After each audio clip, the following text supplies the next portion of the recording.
여러분 혹시 축구 경기에서 골키퍼가 자기 골대를 비우고 상대편 골대로 가는 것을 보신 적이 있으신가요? 종종 우리가 경기를 보다 보면 인저리 타임에 이제 경기 종료를 얼마 앞두지 않고 골키퍼가 이제 다급한 거죠. 특별히 진 팀에서 그렇게 하겠죠. 실제로 그런 일이 있었습니다. 2018년도 러시아 월드컵 때 한국과 독일이 축구를 하는데 다 기억나시죠? 이거 뭐 벌써 웃음이 나오는데 우리나라가 1대 0으로 이기고 있었어요. 근데 인저리 타임이 딱 됐는데 이 독일의 유명한 골키퍼 노이어라는 골키퍼가 갑자기 골대를 비우고 우리나라 진영으로 올라오기 시작합니다. 근데 그들이 공격을 실패하고 말았습니다. 스로인을 던졌는데 그 공이 하필이면 그 노이어 골키퍼한테 간 거죠. 근데 뭐 골키퍼가 긴장을 했는지 주세종 선수가 그것을 스틸을 해서 볼을 길게 독일 쪽으로 찼습니다. 그랬더니 그 공이 떼굴떼굴 굴러가니까 그때 우리 월드 클래스 손흥민 선수가 그 공을 따라가서 골을 넣으면서 2대 0으로 우리나라가 이기는 그런 기쁨을 우리가 다 경험했습니다. 그때 깨닫는 것이 이겁니다. 자기 자리를 지키는 것이 얼마나 중요한가. 자기 자리를 비웠더니 동점을 노리고 비웠는데 오히려 당하고 말았죠. 오늘날 교회에서도 이와 비슷한 일들이 일어날 때가 있다라는 것이죠. 나도 모르게 내 자리를 떠나서 다른 사람 자리를 탐내는 사람들이 있습니다. 내가 했어야 되는데, 저 사람이 하면 안 됐는데, 혹은 나는 중요한 일을 하지 않아 라고 하면서 자기 자신의 자리를 무시하는 사람이 있습니다. 그런데 여러분, 하나님 나라의 사역에는 자기 자리를 지키는 것이 너무나도 중요합니다. 왜냐하면 하나님 나라의 중심은 내가 아니라 하나님이시기 때문입니다. 오늘 고린도전서 3장 6절부터 9절까지의 말씀을 통해서 우리가 잊고 있었던 중요한 사실을 우리가 기억하길 원합니다. 바로 나는 센터가 아니다. 한번 따라해 보시겠습니다. 나는 센터가 아니다. 센터가 뭔지 아시죠? 중심입니다. 나는 중심이 아니라는 겁니다. 이 시간 이 진리를 통해 교회에서 하나님 나라를 함께 세워가는 우리 성도들의 올바른 자세 3가지를 여러분들과 함께 나누도록 하겠습니다. 그 첫 번째로 하나님 나라 사역은요, 혼자 하는 것이 아니라 함께 하는 것입니다. 여러분, 건축 현장을 한번 생각해 봅시다. 우리가 건물을 짓는데 혼자 건물을 짓지 않습니다. 먼저 도면을 그리는 설계사가 있어야 되겠죠. 그리고 그 도면대로 벽돌을 쌓는 사람도 필요하고요. 벽돌을 다 쌓고 이제 전기 배선을 만들어야 되는 기술자도 필요합니다. 근데 그걸로 끝나는 것이 아니라 또 그 안에 인테리어를 마무리해야 그 공간을 온전히 활용할 수 있습니다. 근데 이 중에 한 명만 빠져도 그 건물은 완성되지 못한 것입니다. 하나님의 나라 사역도 마찬가지입니다. 고린도전서 3장 6절에서 바울은 오늘 이렇게 말하고 있죠. 다 같이 한번 읽어보겠습니다. 시작. 나는 심었고 아볼로는 물을 주었으되 오직 하나님께서 자라게 하셨나니. 아멘. 바울은 씨를 뿌리고 교회의 기초를 놓는 그 사역을 감당했습니다. 아볼로는 성도들에게 말씀을 전했고 양육했고 또 성도들을 격려하는 사역을 감당했습니다. 이 두 사람은 서로 다른 역할을 감당했지만 서로 경쟁하거나 서로 비교하면서 하나님의 일을 감당하지 않았다라는 것입니다. 왜일까요? 하나님의 나라의 일은 한 사람의 일이 아니라 팀으로 함께 이루어지는 것이기 때문입니다. 그런데 안타깝게도 고린도 교회 안에는 바울파, 아볼로파, 게바파, 그리스도파가 생겨나고 말았습니다. 오늘날로 말하면 내가 좋아하는 목사님, 내가 좋아하는 장로님, 내가 좋아하는 안수 집사님, 내가 좋아하는 권사님, 내가 좋아하는 방장님,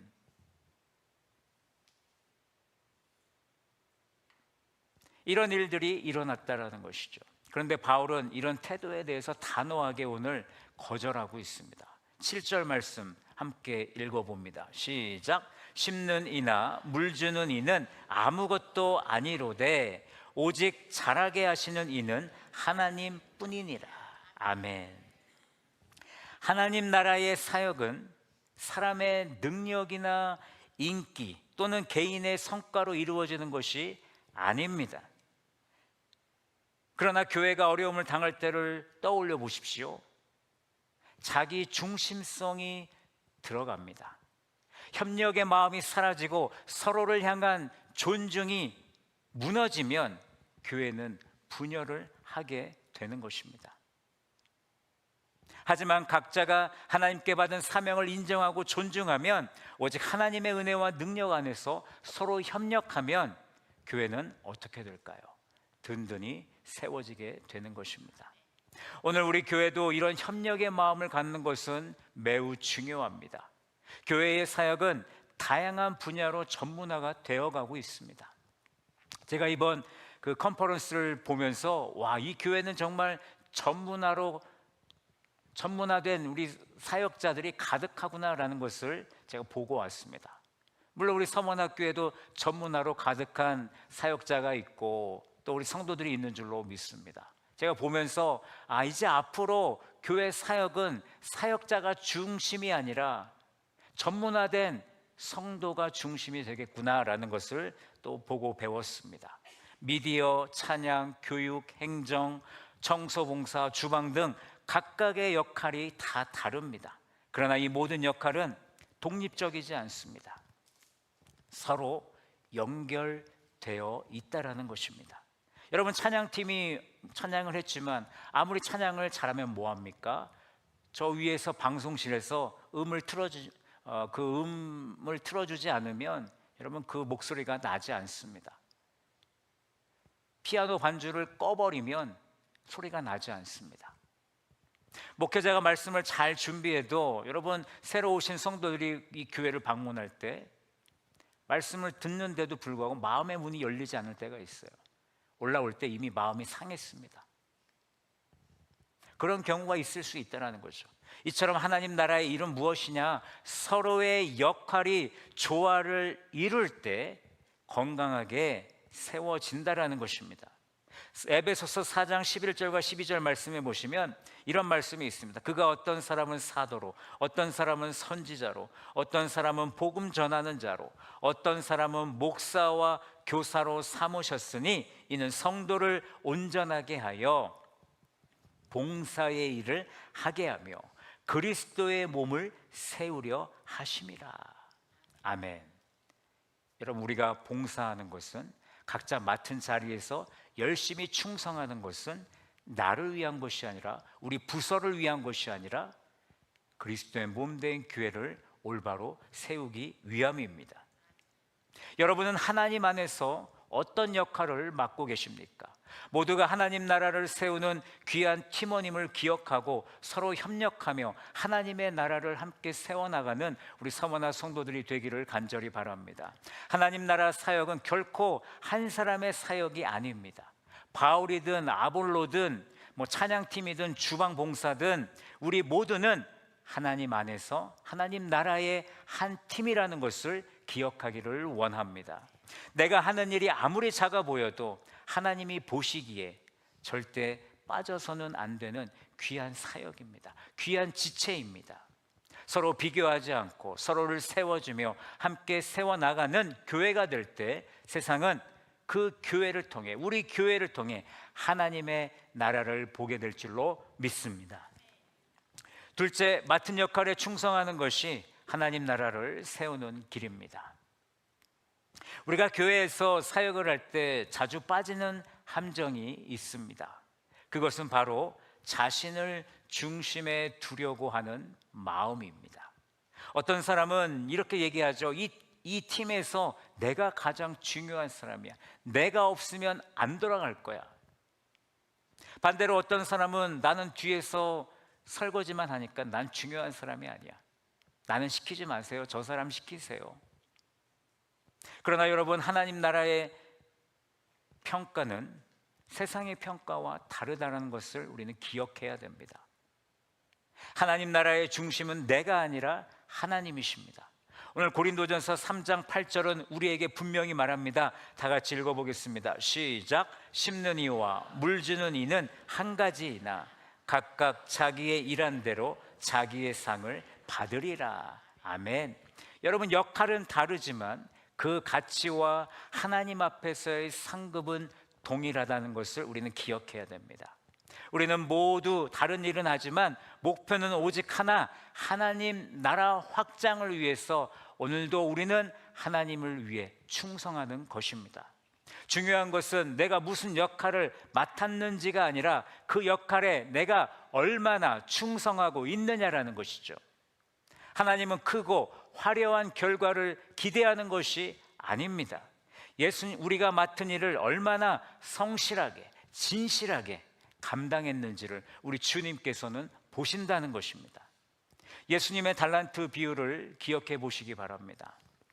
어느 날 주인이 먼 길을 떠나기 전에 세 종을 불러서 자기의 소유를 줍니다. 한 사람에게는 5달란트를, 또 한 사람에게는 2달란트를, 또 마지막으로 한 종에게는 1달란트를 주었습니다. 그리고 성경은 이 분배에 대해서 이렇게 기록하고 있습니다. 마태복음 25장 15절에 보면 각각 그 재능대로. 어떻게 주셨다고요? 각각 그 재능대로 주셨다는 것입니다. 즉 주인은 종의 능력을 알고 그에게 종의 능력에 맞게 맡겼다는 것입니다. 그리고 오랜 시간이 지난 후에 주인이 돌아왔을 때 5달란트를 받은 자는 5달란트를 더 남겼고, 2달란트 받은 자는 2달란트를 더 받았고, 1달란트 받은 자는 어떻게 했죠? 그 달란트를 숨겼습니다. 그러자 주인은 두 사람에게 5달란트와 2달란트를 받은 자에게 똑같은 칭찬을 해줍니다. 마태복음 25장 21절과 23절에 나오는데 우리 23절 말씀을 함께 읽어보겠습니다. 시작. 착하고 충성된 종아, 내가 적은 일에 충성하였음에 내가 많은 것을 내게 맡기리니 내 주인의 즐거움에 참여할지어다. 아멘. 여러분, 놀랍지 않습니까? 결과는 다릅니다. 그런데 칭찬은 동일하다는 거예요. 하나님께서는 결과가 아니라 무엇을 보셨습니까? 충성의 태도를 오늘 보고 계신다라는 것이죠. 하지만 1달란트를 받은 자는 달랐습니다. 그는 주인을 두려워했습니다. 그리고 그는 아무것도 하지 않고 그 달란트를 땅에 묻었습니다. 그리고 이렇게 변명합니다. 마태복음 25장 24절에 주인이여, 당신은 굳은 사람인 줄 내가 알았기 때문에 두려워서 그 달란트를 땅에 감추었습니다. 그러나 주인은 이렇게 말합니다. 악하고 게으른 종아. 책망하시죠. 여기서 핵심은 능력의 크기가 아니라 맡은 일을 어떻게 감당했냐라는 것입니다. 이 비유는 우리에게 이렇게 말하는 것입니다. 하나님은 당신이 얼마나 일을 많이 했느냐보다 얼마나 성실하게 감당했느냐를 보시는 분이시라는 것이죠. 하나님은 여러분이 맡은 일을 충성되게 감당하는 것을 정확히 기억하시고 또 앞으로 더 많은 사역을 맡겨주실 줄로 저는 믿습니다. 주인의 즐거움에 참여하는 상을 그분은 주신다라고 우리에게 약속하셨습니다. 사랑하는 여러분, 각 사람에게는 그 사람만이 감당할 수 있는 사명이 있음을 믿으시기 바랍니다. 교회는 바로 이 한 사람 한 사람의 충성된 헌신 위에 세워져 있는 것입니다. 여러분, 한 사람이 맡은 일을 내려놓으면요, 그 공백은 반드시 공동체 전체에 영향을 주게 되어 있습니다. 물론 그 일을 내려놓는다고 할지라도 교회는 돌아갑니다. 운영이 됩니다. 그러나 잡음이 생길 수 있겠죠. 그러므로 스스로에게 우리는 질문해 봐야 됩니다. 나는 지금 내가 맡은 자리에서 충성하고 있는가? 남들이 알아주지 않고 눈에 띄지 않는 작은 일이라도 하나님은 그것을 귀하게 여기시고 기억하시는 분이신 줄로 믿습니다. 하나님은 결코 우리에게 이렇게 묻지 않으실 것입니다. 너는 내 일을 얼마나 많이 하고 왔니? 너 그거밖에 안 했니? 사람들로부터 얼마나 많은 인정을 받았니? 라고 물으시지 않으신다는 거예요. 대신 이렇게 물으시겠죠. 너는 내게 맡겨진 일에 충성을 다했니? 주님께서 그렇게 물어보실 때 여러분은 어떻게 대답하시겠습니까? 우리가 각자의 자리에서 최선을 다해 충성할 때 하나님은 우리 공동체를 놀랍고 아름답게 세워나가실 줄로 믿습니다. 맡겨진 자리에서 오늘도 충성하며 하나님께 영광 올려드리는 우리 서머나 모든 성도들이 되시기를 예수님의 이름으로 간절히 축복합니다. 마지막 세 번째 모든 열매는요, 하나님께서 자라게 하시는 은혜입니다. 여러분, 우리가 하나님의 나라를 위한 사역을 하다 보면 때때로 실망할 때가 있습니다. 아무리 최선을 다해 내가 씨를 뿌리고 물을 주어도 당장 눈에 보이지 않는 결과가 있다라는 것이죠. 내가 그렇게 열심히 했는데 돌아오는 게 없습니다. 열매가 없습니다. 그럴 때 우리는 스스로 묻게 됩니다. 내가 하는 일이 헛된 것은 아닌가? 정말 이 사역이 의미가 있는 것일까? 그러나 오늘 말씀은 우리에게 분명히 이야기합니다. 고린도전서 3장 6절 하반절에 보시면 오직 하나님께서 자라게 하셨나니, 이 말씀에는 중요한 의미가 담겨져 있습니다.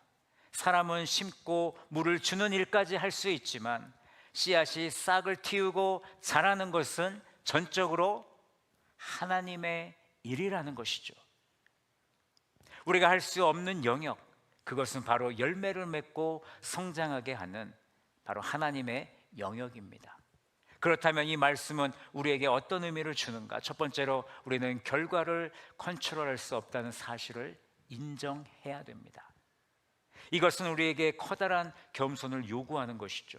바울이 고린도에서 복음을 전했지만 여러분, 모든 사람이 다 예수 그리스도를 믿는 것은 아니었습니다.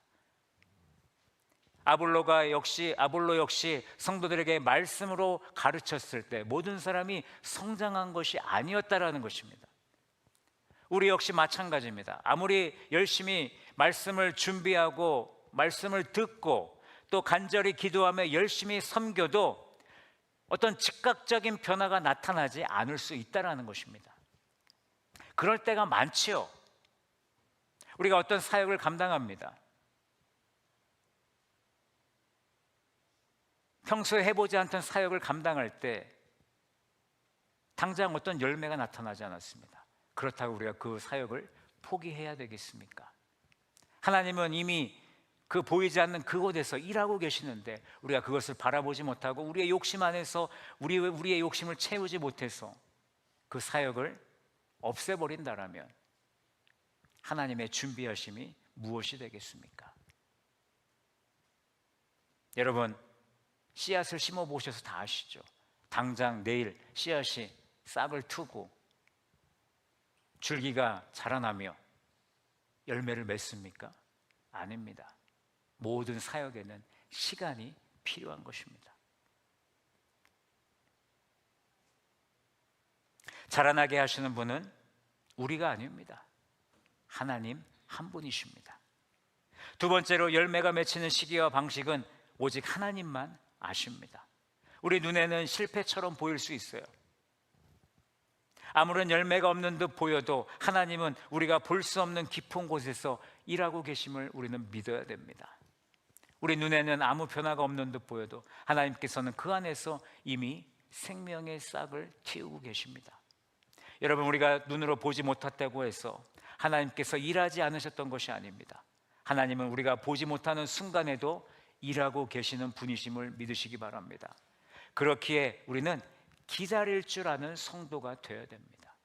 우리가 사역을 하다 보면 기다리지 못할 때가 너무 많은 것 같아요. 목사님, 저렇게 하면 안 되잖아요. 저거 빨리 해야 되는데. 목사님, 저 사람 말고 다른 사람을 세우시죠. 성급하게 가기를 원하는 성도들이 있습니다. 여러분, 우리에게 무엇이 필요합니까? 시간이 필요한 것입니다. 우리의 기준이 아니라 우리는 늘 하나님의 기준으로 우리의 사역을 바라볼 수 있기를 원합니다. 세 번째로 이 진리는 우리를 자유롭게 합니다. 고린도전서 3장 7절 말씀을 다시 한번 보십시오. 오직 자라게 하시는 이는 하나님뿐이니라. 우리가 이 말씀을 마음에 새길 때 우리는 결과에 대한 무거운 부담을 내려놓을 수 있다라는 것입니다. 우리의 역할은 씨를 심고 물을 주는 것, 곧 성실히 순종하고 충성하는 것입니다. 그러나 그 결과를 책임지시는 분은 오직 하나님이십니다. 우리가 사역을 하다 보면 때로는 우리의 수고가 인정받지 못할 때가 반드시 있습니다. 때로는 오해를 받을 수도 있고 결과가 없다고 낙심할 때도 있습니다. 그럴 때 우리의 마음에 우리는 이렇게 고백할 수 있는 성도들이 되기를 원합니다. 다 같이 한번 읽어보실까요? 시작. 하나님, 저는 씨를 뿌렸습니다. 물이 필요하면 물을 주겠습니다. 그러나 자라게 하시는 분은 하나님이십니다. 저는 그저 오늘도 충성할 뿐입니다. 아멘. 이 고백이 앞으로 우리 사역의 고백이 되기를 간절히 원합니다. 이 진리가 바로 하나님을 섬기는 사역자들에게 주시는 가장 큰 위로이며 격려가 되는 줄로 저는 믿습니다. 여러분, 사람의 칭찬을 쫓지 마십시오. 사람의 칭찬은 얼마 가지 못합니다. 하지만 하나님의 일하심을 기대하며 하나님의 칭찬을 받을 수 있는 우리 서머나 모든 성도들이 되시기를 간절히 바랍니다. 마지막으로 하나님의 동역자임을 동역자임을 알게 합니다. 고린도전서 3장 9절은 우리의 정체성을 이렇게 정의합니다. 우리는 하나님의 동역자들이요, 너희는 하나님의 밭이요 하나님의 집이니라.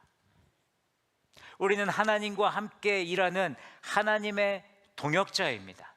믿으십니까? 아직 못 믿으시는 분이 계신 것 같은데, 우리가 누구라고요? 하나님의 동역자입니다. 얼마나 놀랍고 영광스러운 일입니까? 하나님은 우리를 통해 그 하나님의 나라를 세워가고 계시고 우리의 작은 섬김을 통해 생명을 자라게 하고 계십니다. 교회는 하나님의 밭이며 하나님의 집입니다. 밭은 경작되어야 되고 집은 세워져야 됩니다. 우리가 말씀으로 씨를 뿌리고 사랑과 기도로 물을 줄 때 하나님은 그 위에 생명을 불어넣으시고 은혜로 아름답게 이 교회를 자라게 세우시는 줄로 믿습니다. 사랑하는 여러분, 오늘 하나님께서 자라게 하신다는 그 말씀을 붙들고 우리 마음에 필요한 두 가지 태도를 가지기를 원합니다. 바로 겸손과 기대입니다. 겸손은 이렇게 고백하는 것입니다. 우리 다 같이 고백해 보겠습니다. 하나님, 모든 결과는 당신께 달렸습니다. 저는 단지 충성된 동역자일 뿐입니다. 아멘. 기대는 이렇게 고백하는 것입니다. 다 함께 고백합니다. 하나님, 지금은 눈에 보이는 변화가 없어도 당신은 반드시 일하고 계심을 믿습니다. 아멘. 여러분, 이 겸손과 기대가 있으면 우리는 결코 포기하지 않습니다. 조금도 우리는 조급해하지 않습니다. 우리는 낙심하지 않습니다. 우리에게는 겸손과 기대가 있기 때문입니다. 혹시 여러분 중에 지금까지의 섬김과 어떤 사역이 헛되다고 느껴지시는 분들이 계십니까? 아무리 기도하고 말씀을 전해도 말씀을 들어도 변화되지 않는 우리의 가족, 우리의 성도, 우리의 다음 세대들, 여러분 기억하십시오.